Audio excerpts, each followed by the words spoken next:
प्राची दिशि शशि उयऊ सुहावा सिय सुख मुख सरिस दिखु सुखी पावा बहुरी विचारु किन मन माही सिय बदन सम हिम कर नाही। उधर पूर्व दिशा में सुंदर चंद्रमा उदय हुआ। श्री रामचंद्र जी ने उसे सीता के मुख के समान देखकर सुख पाया। फिर मन में विचार किया कि यह चंद्रमा सीता जी के मुख के समान नहीं है।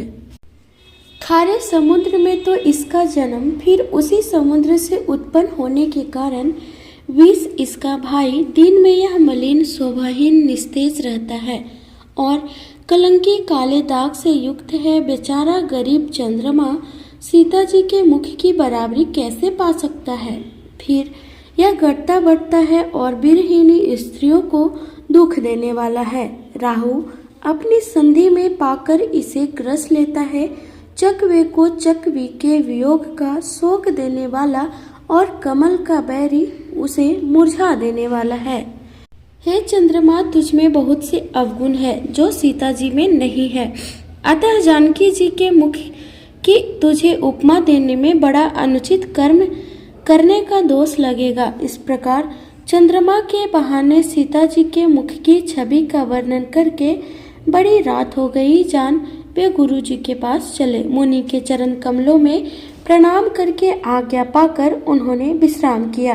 रात बीतने पर श्री रघुनाथ जी जागे और भाई को देखकर ऐसा कहने लगे, उयऊ अरुण अवलोकहु ताता पंकज कोक लोक सुखदाता बोले लखनऊ जोरी जुग पानी प्रभु प्रभाव सूचक मृदुवानी। हे तात, देखो कमल चक्रवाक और समस्त संसार को सुख देने वाला अरुणोदय हुआ है। लक्ष्मण जी दोनों हाथ जोड़कर प्रभु के प्रभाव को सूचित करने वाली कोमल बानी बोले। अरुणोदय होने से कुमुदनी सकुचा गई और तारागणों का प्रकाश फीका पड़ गया। जिस प्रकार आपका आना सुनकर सब राजा बलहीन हो गए हैं, सब राजा रूपी तारे उजाला मंद प्रकाश करते हैं, पर वे धनुष रूपी महान अंधकार को हटा नहीं सकते। रात्रि का अंत होने से जैसे कमल, चकवे, भौरे और नाना प्रकार के पक्षी हर्षित हो रहे हैं, वैसे ही हे प्रभु, आपके सब भक्त धनुष टूटने पर सुखी होंगे। सूर्य उदय हुआ, बिना ही परिश्रम अंधकार नष्ट हो गया, तारे छिप गए, संसार में तेज का प्रकाश हो गया। हे रघुनाथ जी, सूर्य ने अपने उदय के बहाने सब राजाओं को प्रभु आपका प्रताप दिखलाया है। आपकी भुजाओं की बल की महिमा को उद्घाटित करने खोलकर दिखाने के लिए ही धनुष तोड़ने की यह पद्धति प्रकट हुई है। भाई के वचन सुनकर प्रभु मुस्कुराए। फिर स्वभाव से ही पवित्र श्री राम जी ने शौच से निर्भीत होकर स्नान किया और नित्य कर्म करके वे गुरु जी के पास आए। आकर उन्होंने गुरु जी के सुंदर चरण कमलों में सिर नवाया। तब जनक जी ने सत्यानंद जी को बुलाया और उन्हें तुरंत ही विश्वामित्र मुनि के पास भेजा। उन्होंने आकर जनक जी की विनती सुनाई। विश्वामित्र जी हर्षित होकर दोनों भाइयों को बुलाया। सत्यानंद जी के चरणों की वंदना करके प्रभु श्री रामचंद्र जी गुरु जी के पास जा बैठे। तब मुनि ने कहा, हे तात, चलो, जनक जी ने बुलाया है, चलकर सीता जी के स्वयंवर को देखना चाहिए। देखें ईश्वर किसको बड़ाई देते हैं। लक्ष्मण जी कहा, हे नाथ, जिस पर आपकी कृपा होगी वही बड़ाई का पात्र होगा। धनुष तोड़ने का श्रेय उसी को प्राप्त होगा। इस श्रेष्ठ वाणी को सुनकर सब मुनि प्रसन्न हुए। सभी ने सुख मानकर आशीर्वाद दिया। फिर मुनियों के समूह सहित कृपालु श्री रामचंद्र जी धनुष यज्ञशाला देखने चले। दोनों भाई रंगभूमि में आए हैं, ऐसी खबर जब सब नगरवासियों ने पाई, तब बालक, जवान, बूढ़े, स्त्री, पुरुष सभी घर और कामकाज को भुलाकर चल दिए। जब जनक जी ने देखा कि बड़ी भीड़ हो गई है, तब उन्होंने सब विश्वास पात्र सेवकों को बुलवा लिया और कहा, तुम लोग तुरंत सब लोगों के पास जाओ और सब किसी को यथायोग्य आसन दो।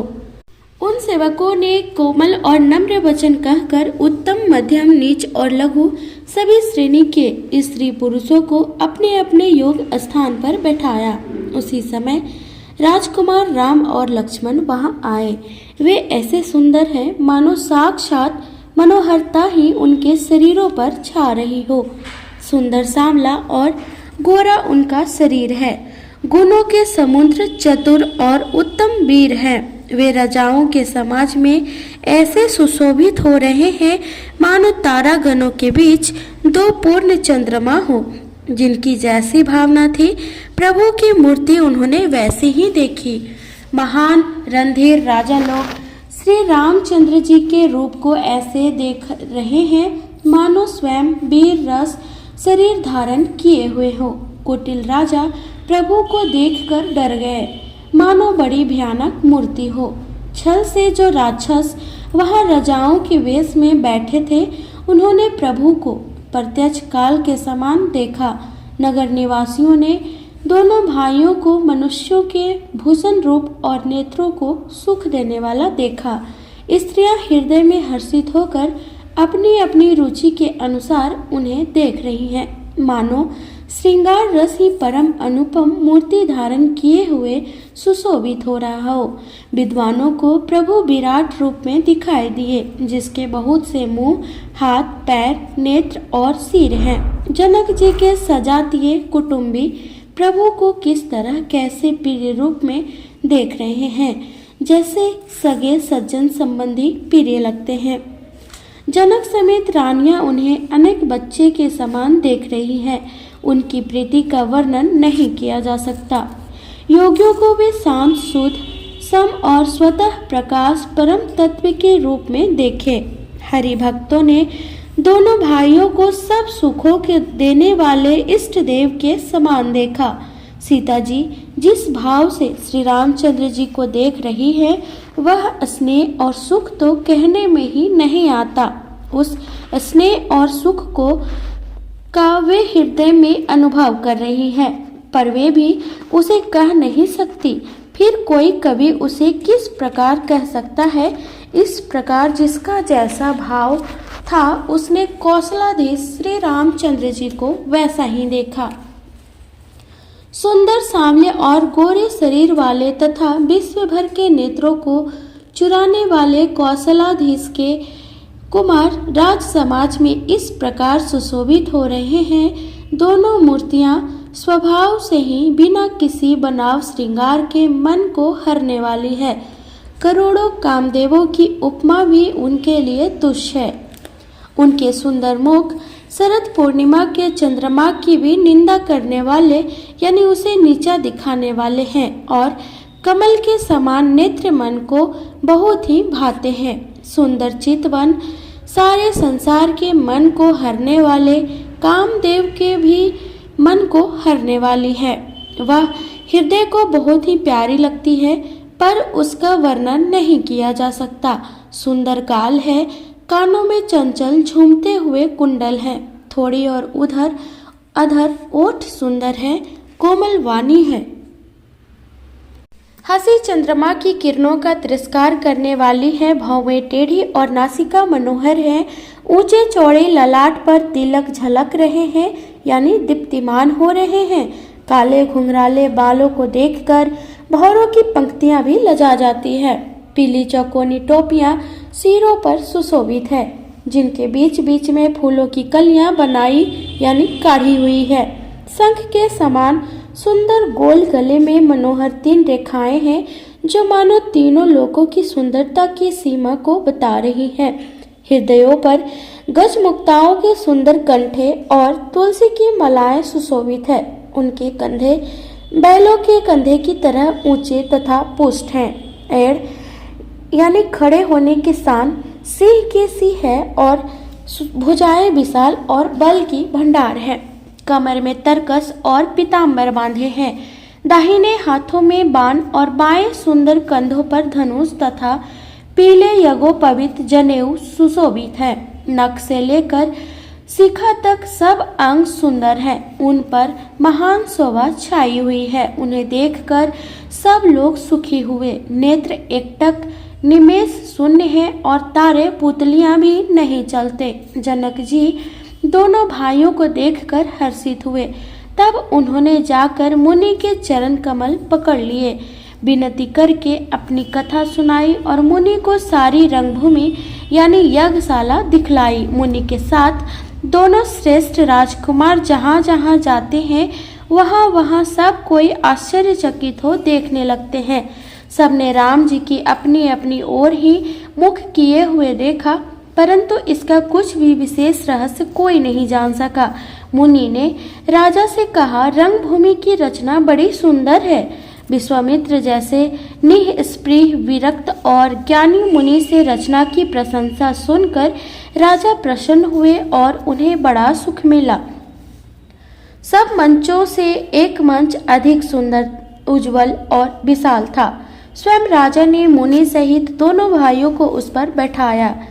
प्रभु देखी सब नृप ही हारे, जनऊ राकेश उदय भय तारे। असी प्रतीति सबके मन माही, राम में चाप तो रब सक नाही। अर्थात प्रभु को देखकर सब राजा हृदय में ऐसे हार गए, निराश एवं उत्साहहीन हो गए, जैसे पूर्ण चंद्रमा के उदय होने पर तारे प्रकाशहीन हो जाते हैं। उनके तेज को देखकर सबके मन में ऐसा विश्वास हो गया कि श्री रामचंद्र जी ही धनुष को तोड़ेंगे, इसमें कोई संदेह नहीं है। इधर उनके रूप को देखकर सबके मन में यह निश्चय हो गया कि शिव जी के विशाल धनुष को जो संभव है ना टूट सके, बिना तोड़े भी सीता जी श्री रामचंद्र जी के ही गले में जयमाला डालेंगी, अर्थात दोनों तरह से ही हमारी हार होगी और विजय श्री रामचंद्र जी के हाथ ही रहेगी। यूं सोचकर वे कहने लगे, हे भाई, ऐसा विचार कर यश प्रताप बल और तेज गंवाकर अपने अपने घर चलो। दूसरे राजा जो अविवेक से अंधे हो रहे थे और अभिमानी थे, यह बात सुनकर बहुत हंसे। उन्होंने कहा, धनुष तोड़ने पर भी विवाह होना कठिन है, अर्थात सहज ही में हम जानकी जी को हाथ से नहीं जाने देंगे। फिर बिना तोड़े तो राजकुमारी को ब्याह ही कौन सकता है। काल ही क्यों ना हो, एक बार तो सीता के लिए उसे भी हम युद्ध में जीत लेंगे। यह घमंड की बात सुनकर दूसरे राजा जो धर्मात्मा हरिभक्त और सियाने थे मुस्कुराए। उन्होंने कहा, राजाओं के गर्व दूर करके जो धनुष किसी से नहीं टूट सकेगा, उसे तोड़कर श्री रामचंद्र जी सीता जी को ब्याहेंगे।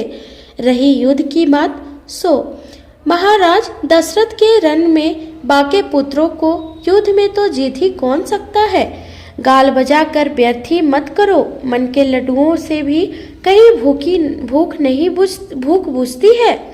हमारी परम पवित्र निष्पट सीख को सुनकर सीता जी को अपने जी में साक्षात जगत जननी समझो, उन्हें पत्नी रूप में पाने की आशा एवं लालसा छोड़ दो और श्री रघुनाथ जी को जगत का पिता परमेश्वर विचार कर नेत्र भर कर उनकी छवि देख लो।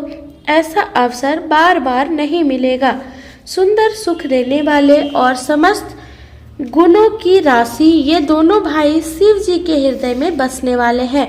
स्वयं शिव जी भी जिन्हें सदा हृदय में छिपाए रखते हैं, वे तुम्हारे नेत्रों के सामने आ गए हैं। समीप आए हुए अमृत के समुद्र को छोड़कर तुम जगत जननी जानकी को पत्नी रूप में पाने की दुराशा रूप मिथ्या मृग जल को लेकर दौड़कर क्यों मरते हो।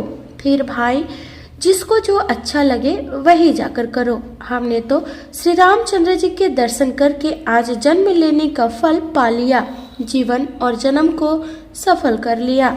ऐसा कहकर अच्छे राजा प्रेम मग्न होकर श्री राम जी का अनुपम रूप देखने लगे। मनुष्यों की तो बात ही क्या, देवता लोग भी आकाश से विमानों पर चढ़े हुए दर्शन कर रहे हैं और सुंदर गान करते हुए फूल बरसा रहे हैं। तब सुअवसर जानकर जनक जी ने सीता जी को बुला भेजा। सब चतुर और सुंदर सखियां आदर पूर्वक उन्हें लिवा चली। रूप और गुणों की खान जगजननी जानकी जी की शोभा का वर्णन नहीं हो सकता। उनके लिए मुझे काव्य की सब उपमाएं तुच्छ लगती है, क्योंकि वे लौकिक स्त्रियों के अंगों से अनुराग रखने वाली हैं, अर्थात वे जगत की स्त्रियों के अंगों को दी जाती हैं। काव्य की उपमाएं सब त्रिगुणात्मक मायिक जगत से ली गई है। उन्हें भगवान की स्वरूपा शक्ति श्री जानकी जी के अपराकृत चिन्मय अंगों के लिए प्रयुक्त करना, उनका अपमान करना और अपने को उपहासास्पद बनाना है। सीता जी के वर्णन में उन्हीं उपमाओं को देकर कौन कुकवि कहलाए और अपयश का भागी बने, अर्थात सीता जी के लिए उन उपमाओं का प्रयोग करना सुकवि के पद से च्युत होना और अपकीर्ति मोल लेना है। कोई भी सुकवि ऐसी नादानी एवं अनुचित कार्य नहीं करेगा। यदि किसी स्त्री के साथ सीता जी की तुलना की जाए तो जगत में ऐसी सुंदर युवती है ही कहाँ जिसकी उपमा उन्हें दी जाए। पृथ्वी की स्त्रियों की तो बात ही क्या, देवताओं की स्त्रियों को भी यदि देखा जाए तो हमारी अपेक्षा कहीं अधिक दिव्य और सुंदर है। तो उनमें सरस्वती तो बहुत बोलने वाली है, पार्वती अर्धांगिनी है, अर्थात अर्ध नारी नटेश्वर के रूप में उनका आधा ही अंग स्त्री का है, शेष आधा अंग पुरुष यानी शिव जी का है। कामदेव की स्त्री रति पति को बना शरीर का अनंग जानकर बहुत दुखी रहती है और जिनके विष और मद जैसे समुद्र से उत्पन्न होने के नाते प्रिय भाई हैं, उन लक्ष्मी के समान तो जानकी जी को कहा ही कैसे जाए। जिन लक्ष्मी जी की बात ऊपर कही गई है वे निकली थी खारे समुद्र से, जिसको मंथन के लिए भगवान ने अति कर्कश पीठ वाले कच्छप का रूप धारण किया। रस्सी बनाई गई महान विषधर वासुकी नाग की मथानी का कार्य किया। अतिशय कठोर मंदराचल पर्वत ने और उसे मंथा सारे देवताओं और दैत्यों ने मिलकर जिन लक्ष्मी को अतिशय शोभा की खान और अनुपम सुंदरी कहते हैं, उनको प्रकट करने में हेतु बने ये सब असुंदर एवं स्वाभाविक ही कठोर उपकरण। ऐसे उपकरणों से प्रकट हुई लक्ष्मी श्री जानकी जी की समता को कैसे पा सकते हैं? हाँ, इसके विपरीत यदि छवि रूपी अमृत का समुद्र हो, परम रूप में कच्छप हो, शोभा रूप रस्सी हो, श्रृंगार रस पर्वत हो और उस छवि के समुद्र को स्वयं कामदेव अपने ही कर कमल से मथे। इस प्रकार जब सुंदरता और सुख की मूल लक्ष्मी उत्पन्न हो तो भी कवि लोग उसे बहुत संकोच के साथ सीता जी के समान कहेंगे। जिस सुंदरता के समुद्र को कामदेव मथेगा वह सुंदरता भी प्रकृति लौकिक सुंदरता ही होगी, क्योंकि कामदेव स्वयं भी त्रिगुणमयी प्रकृति का ही विकार है। अतः उस सुंदरता को मथ कर प्रकट की हुई लक्ष्मी भी उपर्युक्त लक्ष्मी की अपेक्षा कहीं अधिक सुंदर और दिव्य होने पर भी होगी। जिस सुंदरता से जानकी जी का दिव्यातिव दिव्य परम दिव्य विग्रह बना है, वह सुंदरता उपर्युक्त सुंदरता से भिन्न अप्राकृत है। वस्तुतः लक्ष्मी जी का अप्राकृत रूप भी यही है। वह कामदेव के मथने में नहीं आ सकती और वह जानकी जी का स्वरूप ही है, अतः उनसे भिन्न नहीं और उपमा दी जाती है। उन्हें प्रकट करने के लिए किसी भिन्न उपकरण की अपेक्षा नहीं है, अर्थात शक्ति शक्तिमान से अभिन्न अद्वैत तत्व है, अतएव अनुपमेय है। यही गुण दार्शनिक तत्व भक्त शिरोमणि कवि ने इस अभूतोपलामालंकार के द्वारा बड़ी सुंदरता से व्यक्त किया है। चली संग लय सखी सयानी गावत गीत मनोहर वाणी, सोह नवल तनु सुंदर सारी जगत जननी अतुलित छवि भारी। सियानी सखियां सीता जी को साथ लेकर मनोहर वाणी से गीत गाती हुई चली। सीता जी के नवल शरीर पर सुंदर साड़ी सुशोभित है। जगत जननी की महान छवि अतुलनीय है। सब आभूषण अपनी अपनी जगह पर शोभित है, जिन्हें सखियों ने अंग अंग में भली भांति सजाकर पहनाया है। जब सीता जी ने रंगभूमि में पैर रखा तब उनका दिव्य रूप देखकर स्त्री पुरुष सभी मोहित हो गए। देवताओं ने हर्षित होकर नगाड़े बजाए और पुष्प बरसाकर अप्सराएं गाने लगी। सीता जी के कर कमलों में जयमाला सुशोभित है। सब राजा चकित होकर अचानक उनकी ओर देखने लगे। सीता जी चकित चित्त से श्री राम जी को देखने लगी। तब सब राजा लोग मोह के वश में गए। सीता जी मुनि के पास बैठे हुए दोनों भाइयों को देखा तो उनके नेत्र अपना खजाना पाकर ललचाकर वहीं श्री राम जी में जा लगे, स्थिर हो गए।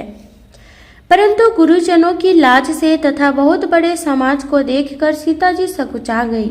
वे श्री रामचंद्र जी को हृदय में लाकर सखियों की ओर देखने लगी। श्री रामचंद्र जी का रूप और सीता जी की छवि देखकर स्त्री पुरुषों ने पलक मारना छोड़ दिया। सब एकटक उन्हीं को देखने लगे। सभी अपने मन में सोचते हैं पर कहते सकुचाते हैं। मन ही मन वे विधाता से विनय करते हैं, हे विधाता, जनक की मूढ़ता को शीघ्र हर लीजिए और हमारी ही ऐसी सुंदर बुद्धि उन्हें दीजिए कि जिससे बिना ही विचार किए राजा अपना प्राण छोड़कर सीता जी का विवाह राम जी से कर दे। संसार उन्हें भला कहेगा, क्योंकि यह बात सब किसी को अच्छी लगती है। हठ करने से अंत में भी हृदय जलेगा।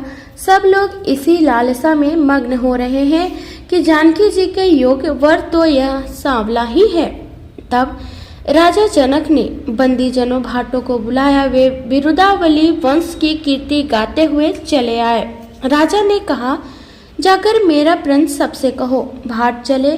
उनके हृदय में कम आनंद ना था। भाटों ने श्रेष्ठ वचन कहा, हे पृथ्वी की पालन करने वाले सब राजागण सुनिए।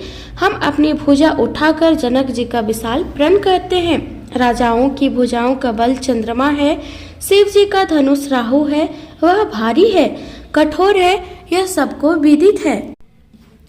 बड़ी भारी योद्धा रावण और बानासुर भी इस धनुष को देखकर गौसे यानी चुपके से चलते बने। उसे उठाना तो दूर, छूने तक की हिम्मत ना हुई। उसी शिव जी के कठोर धनुष को आज इस राज समाज में जो भी तोड़ेगा, तीनों लोगों की विजय के साथ ही उसको जानकी जी बिना किसी विचार के हठ पूर्वक वरण करेंगी। प्रण सुनकर सब राजा ललचा उठे। जो वीरता के अभिमानी थे वे मन में बहुत ही तमतमाए, कमर कसकर अकुलाकर उठे और इष्ट इष्ट देवों को सिर नवाकर चले। वे तमक्कर यानी बड़े ताव से शिव जी के धनुष की ओर देखते हैं और फिर निगाह जमाकर उसे पकड़ते हैं। करोड़ों भांति से जोर लगाते हैं पर वह उठता ही नहीं। जिन राजाओं के मन में कुछ विवेक है वे धनुष के पास ही नहीं जाते। वे मूर्ख राजा तमक कर यानी किटकिटा कर धनुष को पकड़ते हैं, परंतु जब नहीं उठता तो लजाकर चले जाते हैं। मानो वीरों की भुजाओं का बल पाकर वह धनुष अधिक अधिक भारी होता जाता है।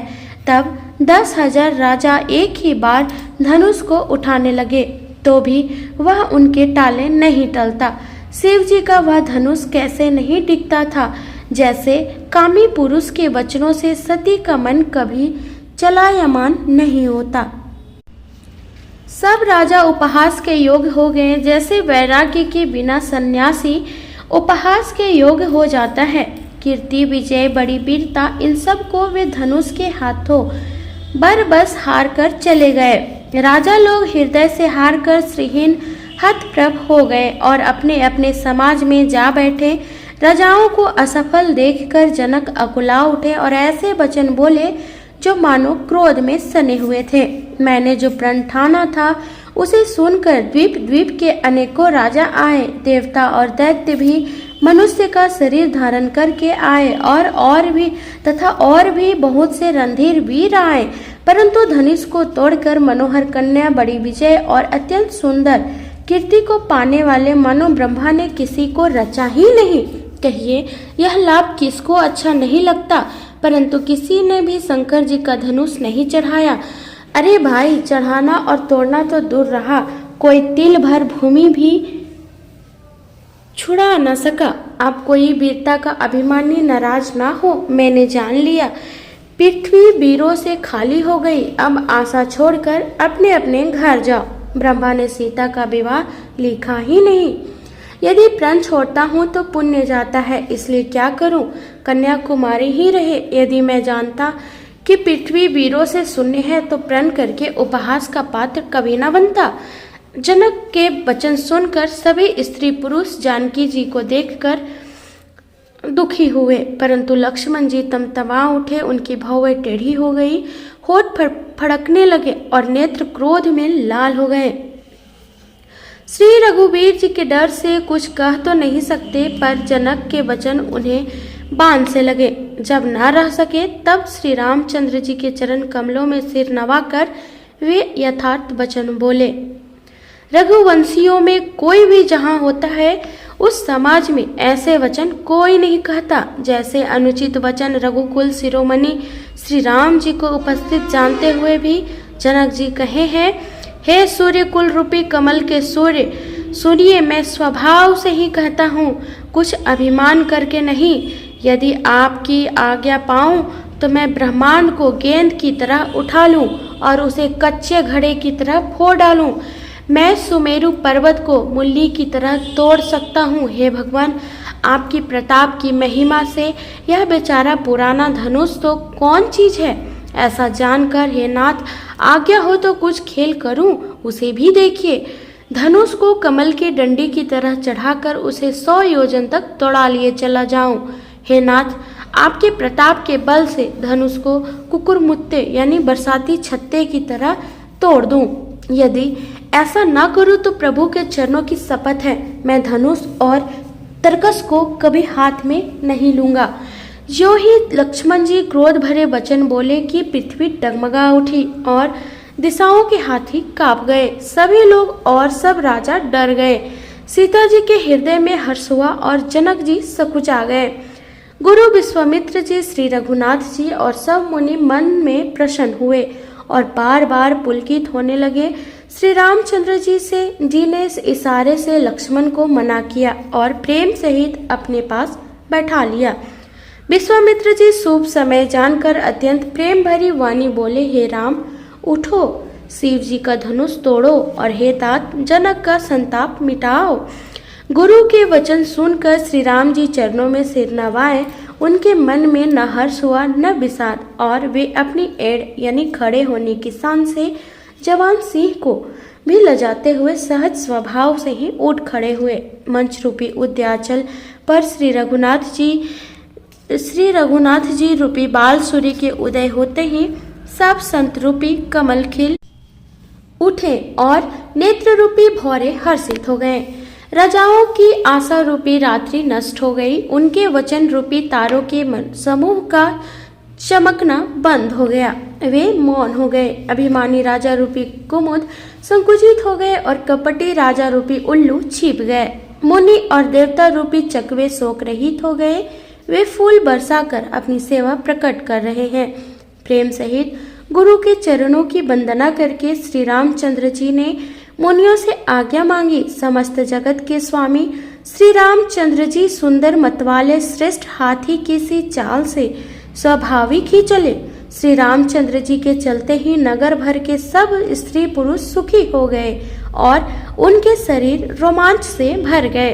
उन्होंने पितर और देवताओं की वंदना करके अपने पुण्यों का स्मरण किया।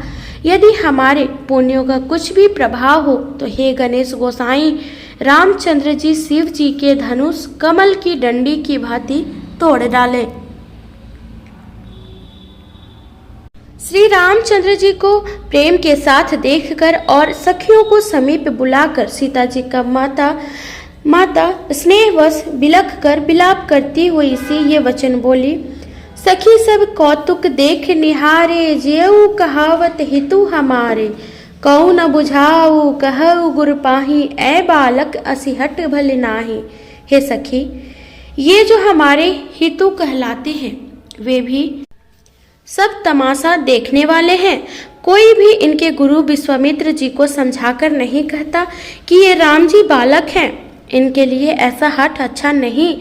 जो धनुष रावण और बाण जैसे जगदिग्विजय वीरों के हिलाए ना हिल सका, उसे तोड़ने के लिए मुनि विश्वामित्र जी का राम जी को आज्ञा देना और राम जी का उसे तोड़ने के लिए चल देना।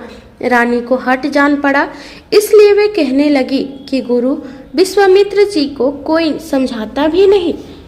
रावण और बाणासुर ने जिस धनुष को छुआ तक नहीं और सब राजा घमंड करके हार गए, वही धनुष उस सुकुमार राजकुमार के हाथ में दे रहे हैं। हंस के बच्चे भी कहीं मंदराचल पहाड़ उठा सकते हैं, और तो कोई समझाकर कहे या ना कहे या नहीं। राजा तो बड़े समझदार और ज्ञानी हैं, उन्हें तो गुरु को समझाने की चेष्टा करनी चाहिए थी, परंतु मालूम होता है राजा का भी सार सयानापन समाप्त हो गया है। हे सखी, विधाता की गति कुछ जानने में ही नहीं आती। यूं कहकर रानी चुप हो रही। तब एक चतुर राम जी के महत्व को जानने वाली सखी कोमल वाणी से बोली, हे रानी, तेजवान को देखने में छोटा होने पर भी छोटा नहीं गिनना चाहिए। कहाँ घड़े से उत्पन्न होने वाले छोटे से मुनि अगस्त और कहाँ अपार समुद्र, किंतु उन्होंने उसे सोख लिया। जिसका सुयश सारे संसार में छाया हुआ है। सूर्यमंडल देखने में छोटा लगता है, पर उसके उदय होते ही तीनों लोकों का अंधकार भाग जाता है। जिसके वश में ब्रह्मा, विष्णु, शिव और सभी देवता हैं, वह मंत्र अत्यंत छोटा होता है।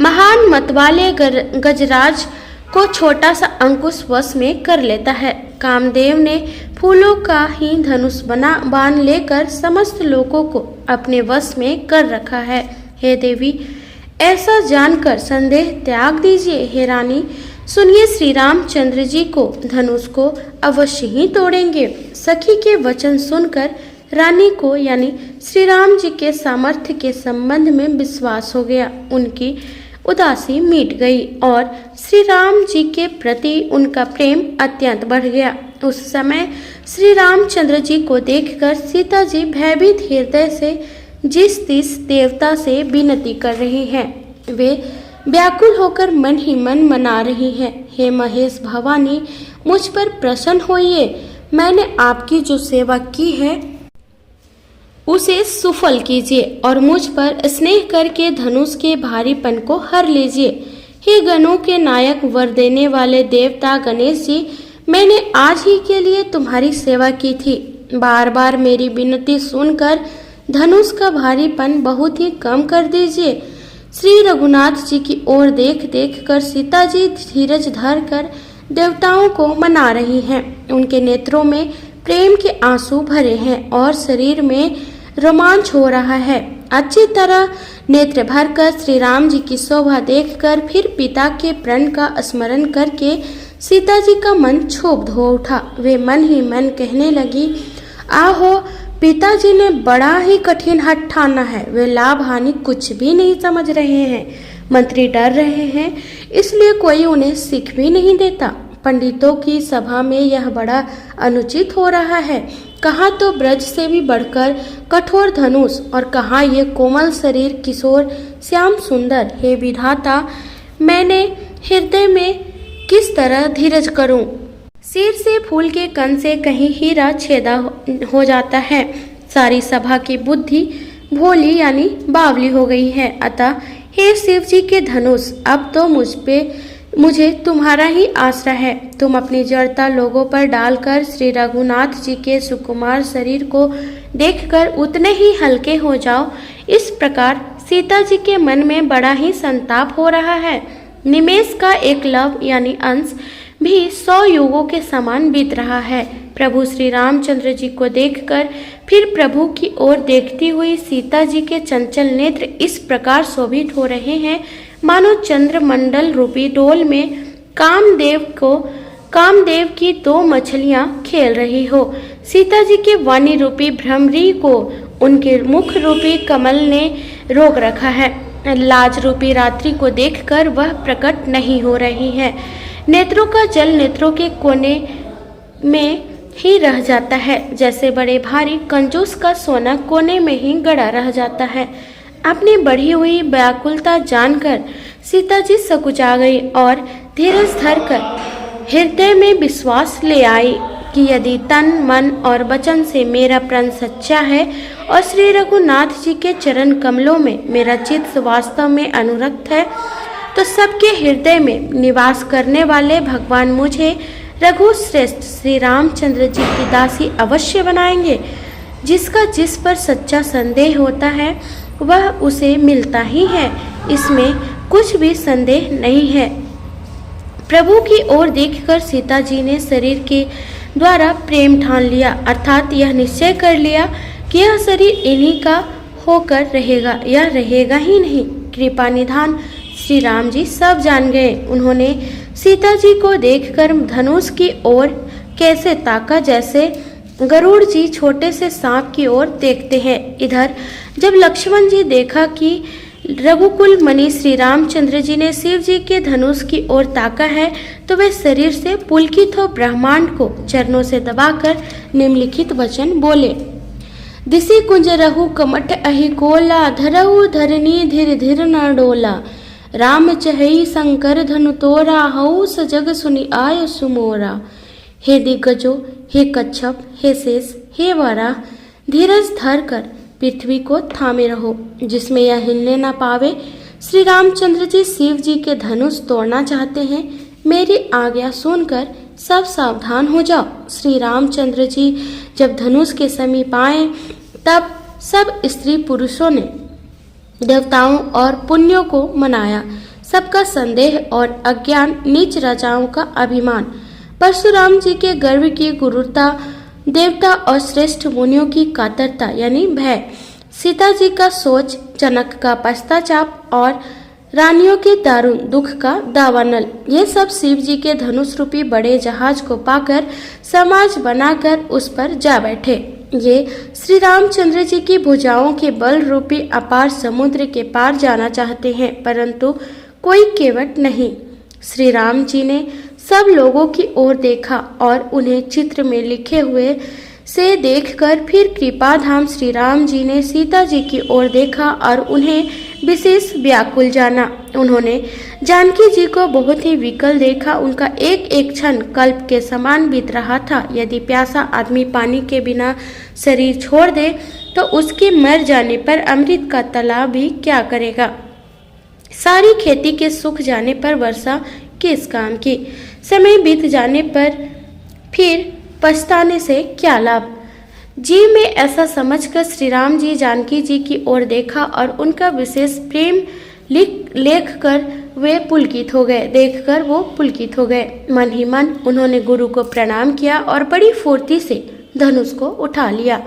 जब उसे हाथ में लिया तब वह धनुष बिजली की तरह चमका और फिर आकाश में मंडल जैसे मंडलाकार हो गए। लेते चढ़ाते और जोर से खींचते हुए किसी ने नहीं लखा, अर्थात ये तीनों काम इतनी फुर्ती से हुए कि धनुष को कब उठाया, कब चढ़ाया, कब खींचा, इसका किसी को पता नहीं लगा। सबने श्री राम जी को धनुष खींचे खड़े देखा। उसी क्षण श्री राम जी ने धनुष को बीच से तोड़ डाला। भयंकर कठोर ध्वनि से सब लोग भर गए। घोर कठोर शब्द से सब लोग भर गए। सूर्य के घोड़े मार्ग छोड़कर चलने लगे। दिग्गज चिघाड़ने लगी, धरती डोलने लगे। शेष, वराह और कच्छप कलमला उठे। देवता, राक्षस और मुनि कानों पर हाथ रखकर सब व्याकुल होकर विचारने लगे। तुलसीदास जी कहते हैं, जब सबको निश्चय हो गया कि श्री राम जी ने धनुष को तोड़ डाला, तब सब श्री रामचंद्र जी की जय बोलने लगे। शिव जी का धनुष जहाज है और श्री रामचंद्र जी की भुजाओं का बल समुद्र है। धनुष टूटने से वह सारा समाज डूब गया जो मोहवश पहले इस जहाज पर चढ़ा था, जिसका वर्णन ऊपर आया है। प्रभु ने धनुष के दोनों टुकड़े पृथ्वी पर डाल दिए। यह देखकर सब लोग सुखी हुए। विश्वामित्र रूपी पवित्र समुद्र में, जिसमें प्रेम रूपी सुंदर अथाह जल भरा है, राम रूपी पूर्णचंद्र को देखकर पुलकावली रूपी भारी लहरें बढ़ने लगी। आकाश में बड़े जोर से नगाड़े बजने लगे और दिव्यांगनाएं गान करके नाच करने लगी। ब्रह्मा आदि देवता, सिद्ध और मुनि स्वर लोग प्रभु की प्रशंसा कर रहे हैं और आशीर्वाद दे रहे हैं। वे रंग बिरंगे फूल और मालाएं बरसा रहे हैं।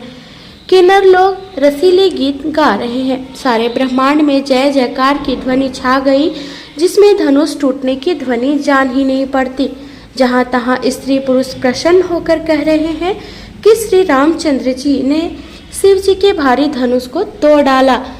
धीर बुद्धि वाले भाट, मगध और सूत लोग बिरुदावली कीर्ति का बखान कर रहे हैं। सब लोग घोड़े, हाथी, धन, मणि और वस्त्र निछावर कर रहे हैं। झांझ, मृदंग, शंख, शहनाई, भेरी, ढोल और सुहावने नगाड़े आदि बहुत प्रकार के सुंदर बाजे बज रहे हैं। जहाँ तहाँ युवतियां मंगल गीत गा रही है। सखियों सहित रानी अत्यंत हर्षित हुई, मानो सूखते हुए धान पर पानी पड़ गया हो।